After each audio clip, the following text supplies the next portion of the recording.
Hi guys, today I wanted to talk with you about opening. And opening is not a super glamorous step. And so it's something that a lot of people just rush through. And it's also a really common place to throw your clay off and it just dominoes for the rest of the process. And if you're not aware of what to do or what to look for, not only can it throw off your pulling and everything to come, but it also will decide for you what sort of shapes you can make with your clay. So I'm going to go ahead and center up here and switch to an overhead view so you can see exactly what my hands are doing the whole time. See you in a sec. Okay, so I am just going to center up real quick, or hopefully real quick, since you guys are watching. And if you are in any way having trouble centering, I do have a centering tutorial that is pretty darn in-depth, and I'll leave a link to that down in the description box. Okay, so that was about 3/4 pound of clay maybe. And this is the width that I would leave this clay if I wanted to do more with the shaping, if I wanted to do some sort of tulip shape or just have a little more control. Okay, so what do I mean when I say that the width of your center affects your shape? Well, I'm just gonna draw really quickly what I mean by that and try to explain it a little bit better. And I'm just gonna use mugs as an example. So if you're centering and you're centering this wide, you know, you can't really go out or you're gonna have a bowl, right? So really, once you've opened up wide, the only place you can go is either up and you have this wide kind of square diner cup with an ear on the side, apparently, or you can also take it in and you're gonna get this volcano shape. And that's also a pretty classic mug shape. And I'll talk more about this in my mug making video, and I'll talk about shaping and how to get those shapes and the benefits of certain shapes, because there's actually functional benefits to certain shapes. But if you, we're gonna turn this around because I've already junked this up. If you have a narrow or medium center, all of a sudden you can really create kind of any shape that you might want. When I was saying a wide base, with this amount of clay, that would look more like this big. As soon as I'm getting into this territory with this amount of clay, some decisions are already being made for me. And I know for some of you, you might even be tempted to go this wide. But at some point, your only option is going to be like an ashtray or something. Like I can't even think of a shape. But it's gonna be just this low, wide, actually could be a pretty cool like tapas plate or something. But it's gonna be shallow and wide and it's not gonna be a mug anymore. So first thing, width of your center affects your shape. Think about that. Okay, so once you're all centered up, and I'm gonna bring that in to a size that I would probably be more likely to use. And I always just clean up next to my wheel. I'm actually more OCD and compulsive about my wheel being clean than my kitchen, truth be told. Okay, so when I am opening, I don't want to just throw away this step and rush through it. This step really influences a lot. So I'm gonna get the clay nice and wet, and just like in centering, I'm gonna build this from my elbow. I'm gonna start, and because I'm right-handed, my left hand is gonna be the one that I'm gonna use to open the clay. So building from the elbow, my elbow is resting on either my leg or the splash pan, just like in centering, whichever is more comfortable, and I'm just laying it alongside of the clay. It's not pushing in or really doing any shaping at all. It just needs to stay on the wheel head so it can stay anchored, and it has this point of contact. And that will help the rest of my hand stay stable. So the only point of having my hand karate chop on the wheel and make contact is so my thumb stays stable. So I'm getting a little dry, so I'm just gonna go ahead and add some water. The next thing I want to do is I want to place the center of my thumb in the center of the clay. And I don't know if you guys can see, but there's just all these concentric rings, and then you can see where it comes to a point. And I want my thumb to be right smack dab on the point. Now, there's a couple of things here that if I just went ahead and started opening, I would be running into some problems. So the first problem is the bent thumb. So if I have a bent finger and I'm pushing down, what I'm going to be left with is a hole that just bores straight down. And when I try to get my hands in there to do anything, it's going to most likely throw that off center because it's going to be really hard to get in there. So this is a no-no. We want our thumb totally straight, and I'm actually going to be using pretty much the entire surface of my thumb to open. The second thing that was wrong with this position is my thumb tip isn't really in the center. I want that in the center, flat and straight. And then the third thing that was going on is I was making a cupping shape. And these are just three things that I see a lot. And the cupping shape means that your clay will get undercut. And then when you go to open it this way, like establish the diameter, the clay will scooch over this wet, slurry mess, and you'll end up trapping a lot of water and potentially introducing cracks or just a lack of stability when you go to pull. So you don't want your hand to be cupped under like this. I'm really exaggerating, but I just want you to see, you want it to be really straight. And again, it's not really doing any shaping. It's just there as a reference. So thumb tip straight in the center. If my thumb is bent, I just need to scoot my hand back at the wrist until my thumb is straight and pretty much in line with my wrist. And another thing I see with centering and with this stage is people get really nervous and they do these really strange things with their wrists and it just looks really painful. You just want to be relaxed. And so my thumb is basically in a straight line with my wrist, which is running all the way up my forearm. Okay, I want a nice, fast speed. My hand is on the wheel head. My thumb is in the center. It's straight. I'm going to take the peace fingers of my right hand, and it's really actually pretty important where you're applying this pressure. With my middle finger, I'm going to put it somewhere on the nail bed, and with my pointer finger, I'm going to put that on the knuckle. And that just helps to distribute the pressure in a really nice, even way. And so I'm just going to push down, and my goal here is to stay as still as humanly possible. My right hand, which is the hand I write with, is really the force behind this, and my left hand is just a tool. So keep that in mind, and if nothing is happening, push harder, okay? And if you have a taller piece, you can tilt your wrist like that, and that's totally fine. So I am just right here, I'm opening up, and I want to show you something that happens quite a bit. So often people will put their thumb just slightly to the side and this will start happening. You'll start to get this unicorn horn rising up in the center. So all this means, if this is happening to you, is one, congrats, you just made a ring holder. And two, just your thumb is just a little to the right or left of center. So if that happens to you, just slowly release.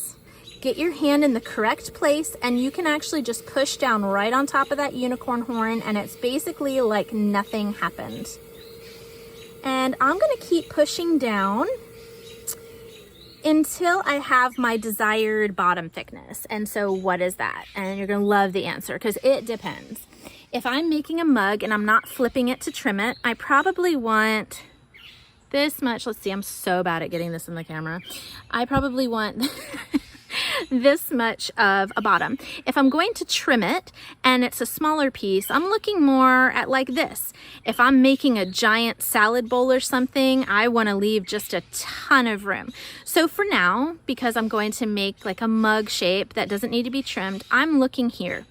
If you are someone that has a tendency when you do this next step to scoop and make your bottom really thin, just give yourself a little extra allowance. Maybe this much might be good for you. So I'm going to check, and the way that I check is the wheel is off. I hold the tool in my hand like I'm throwing a dart. Push it till I hear the wheel. I slide my fingers down in a pinch and I bring up the pinch. And so however much is below the pinch, there you go, Jessica. However much is below the pinch is the bottom thickness. And so for me, I'm pretty happy with that. From here, the next step is, after we squeeze out the water, the next step for me is going to be establishing the diameter. And what I mean by that, I'll just give you a little visual. You don't need to do this when you're throwing. But if I were to fill the center of this, right now this is the diameter, which I'm guessing is maybe 1.25 inches or so. And if you're having trouble visualizing what that inside volume would be or how big to draw the diameter out, you can put a little bit of water in there until you get the hang of it. Just be sure when the time comes to go ahead and take that out, because the longer we leave that soup standing in there, the weaker the clay gets and the more chance for it to collapse. Okay, so now I'm gonna establish the diameter, and I don't wanna bring it too wide like we already talked about. My left and right elbows are planted, and I'm gonna scoot forward so you can see I'm in that triangle shape, just like when we were centering.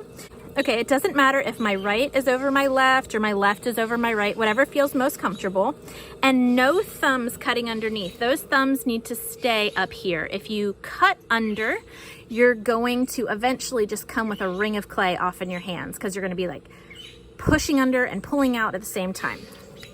All right, so elbows are down, my right is over my left, but you can go the other way. The pads of my fingers are skimming the bottom, and then I'm just starting to curl my fingers back towards my belly button, and I'm watching that shape and that size on the inside the entire time. When it's the width that I would like, I'm going to release slowly. Okay, a couple of notes about this.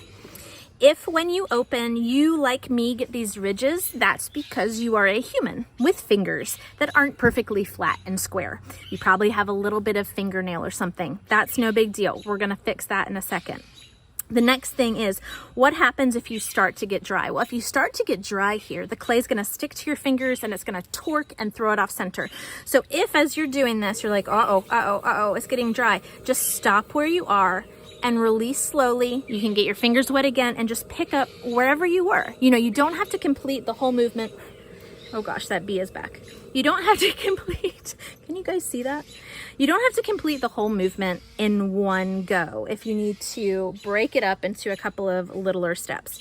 So the next thing I wanted to talk to you about is how to release that pressure, which seems maybe like a silly thing to discuss, but you're pulling this way, right? All the pressure is coming this way. You're pulling the clay towards you. If when you release, you continue in that direction, you're also going to throw your clay off. And that is probably the #1 way that I see people throw this off center. So I'm gonna mime it really slow. So I'm pulling in this direction towards my belly button, but when I release the pressure, I'm not just gonna lift up or lift back. I'm going to release in the opposite direction, and my fingers are gonna float back towards the front, or like 12 o'clock on the wheel. I hope that makes sense. That way you're leaving the pressure all at once instead of potentially yanking it to the sides. I even pulled it off a little just demonstrating that. Okay, so once you're here and you have the diameter about what you'd want, and we can probably go out a little bit more here, but once you have the diameter what you want, I like to actually check the bottom again. For whatever reason, when I open, I alter the depth of my bottom. I have no idea why. So I like to just check and check in a couple places, and I have made it a little bit thicker, which is why I often open to a thinner amount, because I know I'm going to be putting whatever my hands do. I have no idea. They thicken up that bottom. And so I recommend you also checking and just seeing, you know, if your bottom is too thin, too thick. It just gives you some good information. And if you want me at some point to cover how to put clay back in the bottom, you know what the heck, we're just gonna do that. Okay, so let's say you went crazy thin and the bottom of your pot is just, it's just a whisper. It's just a piece of paper. There is a way to put clay back down and backfill, and it's not as good as just not making the mistake in the first place, but you can do something about it.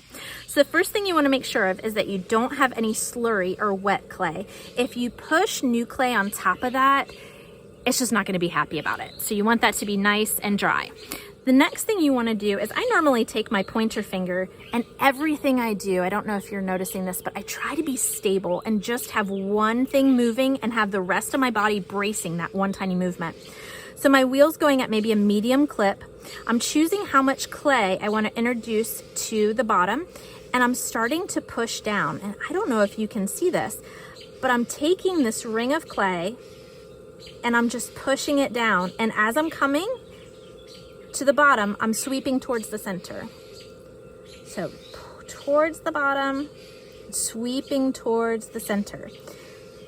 So now I've thickened that back up.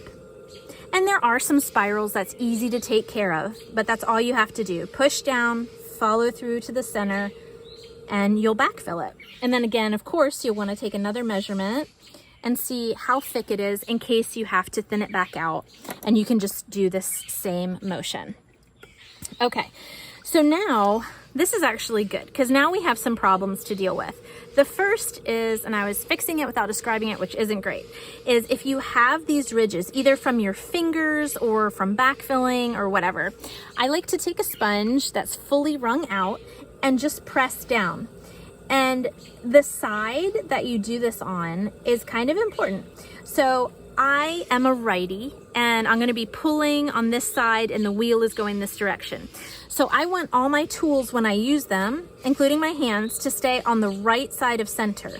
And I can go right to the very center, and in fact I want to do that. But the second I cross over, eek, all of a sudden now the clay is coming against my fingers, and there's just more of a chance for disaster and it throwing it off center. So I want to stay to the right of center, go right to center. I actually want to go right to the center. But the second I cross over, the clay is no longer flowing under and through. It's coming against, and there's a good chance it would like catch on my fingernails and gouge the clay. So you can just press those out. You can also use your fingertips. I just find for whatever reason, I have an easier time using the sponge. All right, so the next problem from backfilling, and this can just happen too, just regularly when you're opening, is I've got this sweepy bottom. And a sweepy bottom isn't great. And I'm gonna real quick bring my handy dandy drawing board back and show you some more wonderful clay illustrations. Okay, I also do not know why, as a grown adult woman, I only have fluorescent pink paper in my house. I don't know. Okay, so when you are pulling, so let's say this is our centered clay and we've got this swoop, okay? As soon as we pull, even if we do the world's most perfect job pulling this clay up, so we're looking at kind of like a cross section of a mug or something, this right here is extra weight. This is extra clay that no matter how perfectly you do everything from this point out, you're probably gonna have a heavy bottom. So if you ever pick up your mug and it feels completely imbalanced, like thin and nice at the top, when I say thin, don't go too thin, and kind of heavy and clunky at the bottom, this is probably your culprit. And so what we wanna do is when we're when we're opening, what we want to do when we're opening is create right angles. And so when you pull up your wall, this area that previously was all that slopey clay here is no longer there. And so you're taking the weight out of the bottom. So what we need to do is take a look at our shape and see if we've got slopey or if we've got nice right angles. And we 100% have slopey. So there's a couple of ways to fix that. You are using your fingers like a mold, like usual. So you can just create like a right angle and just hold it in the corner. And if you need to, you can press with your thumb exactly opposite where you're pressing with your right angle mold fingers. That sounded super confusing, so I'm just gonna show you. And I hope you can kind of see that now we have this right angle here. I do need to take out these finger marks I just put in because I was pressing down. But what I'm saying is, at the same time that I'm creating this mold vertically, I'm pushing a little bit against it, but exactly opposite my fingers. I don't want to go underneath. That's that no-no we were talking about that will make it so that a ring of clay comes off in your hand. So you can do that. Another option is that hot dog finger that I was showing you from centering, but if you didn't watch the centering video, you're like, oh, what do you mean? I will take a fully wrung out sponge and I'll tuck my finger inside and wrap the sponge around like it's a hot dog and then use it like a mold. And so by holding my finger vertically on the outside and yes, on the inside, I can do a lot better job of getting a really nice vertical wall. And while I'm there, I will just clean up the bottom a little bit. All right. So I'm just pushing from the outside, using my finger as a mold on the inside, and trying to get that nice vertical wall. And I don't know if it's coming across in the video, but there is a huge difference between that slope that we had and this. This means that we won't have that extra clay hiding in the bottom and we won't have a really clunky bottom to work with later. Okay, so one more thing I want to show you is a fix. And it's a fix for if you're looking down at your pot at this point and it's off center. I know that if you were to continue trying to throw with a pot like this, unless you're a Japanese master, it's probably gonna look a little funky and not necessarily in the good way. So there is a way to fix a pot that's off center at this point. And just like backfilling the clay isn't better than just not doing it in the first place, it's better to not throw it off in the first place. The fix will work, but every time you bring the clay out of round and then wrangle it back into round, it gets a little bit weaker and you have a little less time to work with it. But I'm gonna show you how to do it anyway. Okay, so I'm gonna get the clay wet. My hands are dropping on either side like parentheses. My thumbs are hooking on the inside and I am pushing down through here. I don't know if you can see all that slurry. So the pressure's from here to here as I'm pushing down. So this is the area where I'm pushing down. And I'm also pushing in. So what I'm trying to do is create as many points of contact as I can and be stable. And as long as I'm stable and still, I should be able to get it back centered. Now, it will most likely be more narrow than it was before, and you'll probably have to fix this corner, but that's a pretty easy fix. It's better to go ahead and get it recentered and have to deal with that other stuff than to leave it uncentered and just try to go from there. That's always a little bit tough. Okay guys, so that is how you open, how you recenter if you've thrown it off, how you add clay back to the center if you've gone too thin on the bottom, and just a couple of things to look out for. Remember to always stay down and connected to either your legs or your splash pan, and to use your entire body to support one small movement. And if you do that, if you're kind and you're patient to yourself, I promise that makes a difference.